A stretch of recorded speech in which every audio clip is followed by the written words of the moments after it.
शहर के सबसे बड़े गैलेरिया मॉल में रात के 8 बज रहे थे। वीकेंड की भीड़ अब छट चुकी थी और फूड कोर्ट की रौनक भी धीमी पड़ गई थी। लेकिन सुपरमार्केट सेक्शन के बिलिंग काउंटर नंबर 3 पर अभी भी कुछ लोग अपनी बारी का इंतजार कर रहे थे। उस काउंटर के पीछे खड़ी थी प्रिया, लगभग 23 साल की एक लड़की जिसकी आंखों में दिन भर की थकान तो थी, पर होठों पर एक विनम्र मुस्कान हमेशा खिली रहती थी। एक साधारण परिवार से आने वाली प्रिया अपनी पढ़ाई के साथ साथ यह नौकरी इसलिए कर रही थी ताकि वह अपनी माँ की दवाइयों और छोटे भाई की कॉलेज की फीस में कुछ मदद कर सके। तभी एक बुजुर्ग सज्जन जिनकी उम्र 75 के पार होगी, धीरे धीरे लड़खड़ाते कदमों से काउंटर की ओर बढ़े। उनकी कमर झुकी हुई थी, हाथों में हल्का सा कंपन था और आंखों में एक अजीब सी झिझक थी। उन्होंने अपने पुराने से कपड़े के थैले से कुछ सामान निकाला, 2 पैकेट ब्रेड, 1 लीटर दूध, कुछ दवाइयाँ और एक नहाने का साबुन।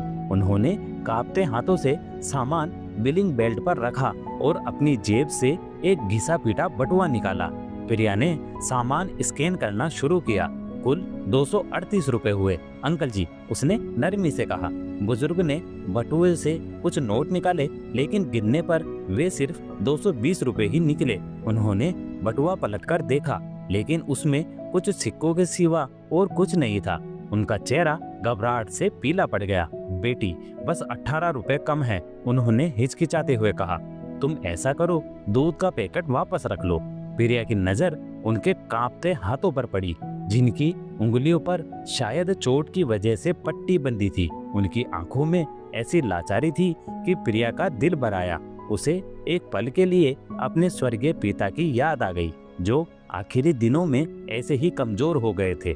उसने एक पल सोचा और फिर बिना कुछ कहे अपनी जेब से 20 रुपए का नोट निकालकर कैश मशीन में डाल दिया।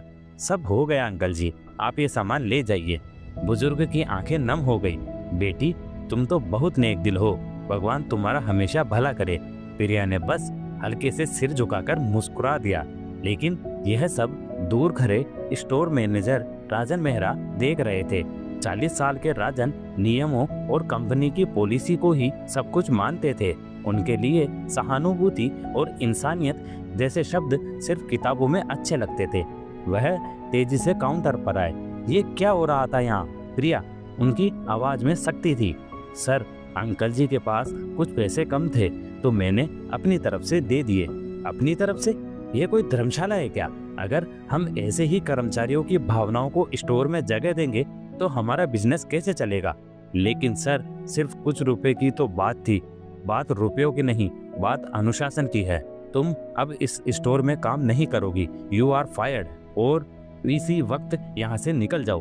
प्रिया को एक पल के लिए समझ ही नहीं आया कि क्या हुआ। लाइन में खड़े लोग चुपचाप यह तमाशा देख रहे थे, लेकिन किसी ने एक शब्द भी नहीं कहा। उन बुजुर्ग ने हाथ जोड़कर कहा, साहब, इस बच्ची ने तो बस इंसानियत दिखाई है। लेकिन राजन ने उनकी बात को पूरी तरह से नजरअंदाज कर दिया। प्रिया ने कांपते हाथों से अपना आईडी कार्ड उतारा, काउंटर से अपना बैग उठाया और चुपचाप बाहर की ओर चल दी। उसकी आंखें आंसुओं से भरी थी, लेकिन उसे अपने किए पर कोई शर्मिंदगी नहीं थी। बस एक चुभन थी उस अपमान की जो सबके सामने हुआ था। बाहर निकलते वक्त उन बुजुर्ग ने उसका हाथ थामा और बोले, बेटी, आज तुमने जो नेकी की है उसकी कीमत बहुत बड़ी है, तुम फिक्र मत करना। प्रिया अपने छोटे से किराए के कमरे में लौटी। माँ का फोन आया, लेकिन उसने उठाने की हिम्मत नहीं की। उसे नौकरी की सख्त जरूरत थी, लेकिन आज इंसानियत दिखाने की उसे इतनी बड़ी सजा मिली थी। क्या मैं सच में गलत थी? यह सवाल, वो अपमान और वो खालीपन लिए प्रिया उस रात सो नहीं पाई। अगली सुबह दरवाजे पर दस्तक हुई। प्रिया ने दरवाजा खोला तो हैरान रह गई। सामने वही बुजुर्ग खड़े थे, लेकिन इस बार उनके हाथ एक चमचमाती हुई कार की चाबी और सूट बूट पहने एक आदमी भी था। बेटी, तुम्हारे जीवन का एक नया अध्याय आज से शुरू होगा, बुजुर्ग मुस्कुराए। आप? प्रिया कुछ समझ नहीं पा रही थी। हाँ बेटी, मैं सिर्फ एक आम ग्राहक नहीं हूँ। मेरा नाम हरिओम गुप्ता है, गुप्ता फाउंडेशन का संस्थापक, और ये मेरे सेक्रेटरी हैं।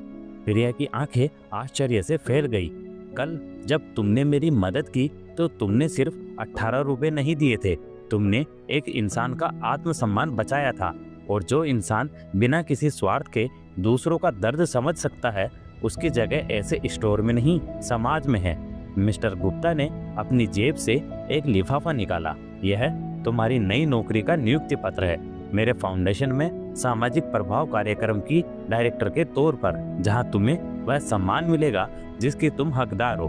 प्रिया के हाथ कांप रहे थे। सर मैंने तो ऐसा कुछ भी नहीं किया। यही तो तुम्हारी खासियत है बेटी, कि तुमने इसे कुछ खास नहीं समझा।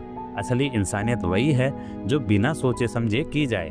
जिस दिन प्रिया ने गुप्ता फाउंडेशन ज्वाइन किया, उसी दोपहर गैलेरिया मॉल के हेड ऑफिस से एक जरूरी ईमेल पहुंचा। विषय था कर्मचारी के साथ हुए दुर्व्यवहार और अपमानजनक निष्कासन के संबंध में। कुछ ही देर बाद स्टोर मैनेजर राजन मेहरा का फोन बजा। दूसरी तरफ कॉर्पोरेट हेड ऑफिस से आवाज आई, मिस्टर मेहरा, हमें आपके स्टोर की एक पूर्व कर्मचारी प्रिया के निष्कासन के बारे में गुप्ता फाउंडेशन से एक रिपोर्ट मिली है। जिस लड़की को आपने बिना किसी जांच पड़ताल के निकाला, वह अब उनके एक कार्यक्रम की डायरेक्टर है। कृपया इस पर सफाई दे कि आपने सार्वजनिक रूप से उसे अपमानित क्यों किया। राजन का चेहरा सफेद पड़ गया। उसे पहली बार एहसास हुआ कि नियमों की किताब के कुछ पन्ने इंसानियत से भी लिखे जाने चाहिए। ठीक एक हफ्ते बाद प्रिया को उसी मॉल में एक सामाजिक कार्यक्रम में मुख्य अतिथि के रूप में बुलाया गया। जब वह स्टेज पर जा रही थी तो उसकी नज़र काउंटर पर खड़े राजन मेहरा पर पड़ी, जिनकी आंखें श्रम से झुकी हुई थी। स्टेज पर पहुंचकर प्रिया ने माइक थामा और कहा, मुझे किसी से कोई माफ़ी या बदला नहीं चाहिए। मैं बस उम्मीद करती हूँ कि अगली बार किसी को सिर्फ इसलिए नौकरी से ना निकाला जाए क्योंकि उसने इंसानियत को नियमों से ऊपर रखा। उस दिन मैंने उन बुजुर्ग में अपने माता पिता को देखा था। अगर हमें दुनिया को बेहतर बनाना है तो बड़े बड़े नियमों की नहीं, बल्कि छोटी छोटी मानवीय संवेदनाओं की जरूरत है। पूरा हॉल तालियों की गड़गड़ाहट से गूंज उठा। कभी कभी एक छोटा सा दिल और एक छोटा सा नेक काम दुनिया में सबसे बड़ा बदलाव लाने की ताकत रखता है। तो दोस्तों, कैसी लगी आपको हमारी ये कहानी, कमेंट में हमें ज़रूर बताना। और अगर इस तरह की कहानियाँ आप पसंद करते हैं तो हमारे चैनल को ज़रूर सब्सक्राइब करें। मिलते हैं अगली वीडियो में, तब तक के लिए धन्यवाद।